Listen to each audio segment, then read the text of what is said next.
কালকে দেখলাম এক যুবককে সাদার জন্য নির্মম ভাবে প্রকাশ্যে মানুষের সামনে মব তৈরি করে পিটিয়ে হত্যা করা হলো।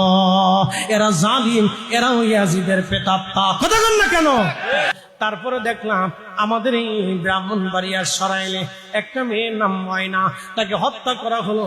শুধু হত্যা করা হয় নাই, জালিম এরা ইয়াজিদের প্রেতাত্মা আমাদের ভাই মাওলানা রইসুদ্দিনকে নির্মম ভাবে ঘন্টার পর ঘন্টা পিটিয়ে হত্যা করা হলো মব তৈরি করে। আজও পর্যন্ত আমরা মাওলানা রইসুদ্দিনের হত্যার বিচার আজও পর্যন্ত পাই নাই, আসিয়ার হত্যার বিচার পাই নাই, ময়নার হত্যার বিচার পাই নাই। কালকে যে ভাইটাকে নির্মম ভাবে হত্যা করা হলো তার হত্যার বিচার আমরা পাবো কিনা? বাংলাদেশে এরকম হাজার হাজার মাইল কোল খালি হয়ে যাচ্ছে, নির্মম ভাবে পিটিয়ে হত্যা করা হচ্ছে। এই হত্যার বিচার আমরা পাচ্ছি না। তবে যদি আল্লাহর কোরআনের আইন জমিনের মধ্যে থাকতো, আল্লাহর কসম করে কতল বিল কতল, হত্যার বদলে হত্যা, হত্যার বদলে ফাঁসি দ্রুত গতিতে কার্যকর না করা পর্যন্ত এদেশে হত্যাযজ্ঞ কখনো বন্ধ হবে না। কথা কন ঠিক কিনা? কতল বিল কতল, হত্যার বদলে হত্যা করে দাও। কিসের দিন কোন ওই মাস টাস এগুলো কিসের? প্রকাশ্যে ভিডিওতে দেখা যাচ্ছে মানুষ হত্যা করা হচ্ছে।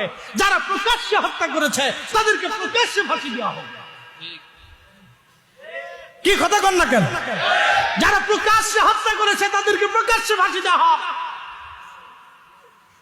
আইন পাস করা হোক। যারা প্রকাশ্যে মানুষ হত্যা করতেছে তাদেরকে প্রকাশ্যে হত্যা করা হোক, ফাঁসি দেওয়া হোক। আল্লাহর কসম করে বলি, এইভাবে 210টাকে যখন ফাঁসি দেওয়া হবে, বাংলাদেশে মারামারি খুনোখুনি কাটাকাটি বন্ধ হয়ে যাবে।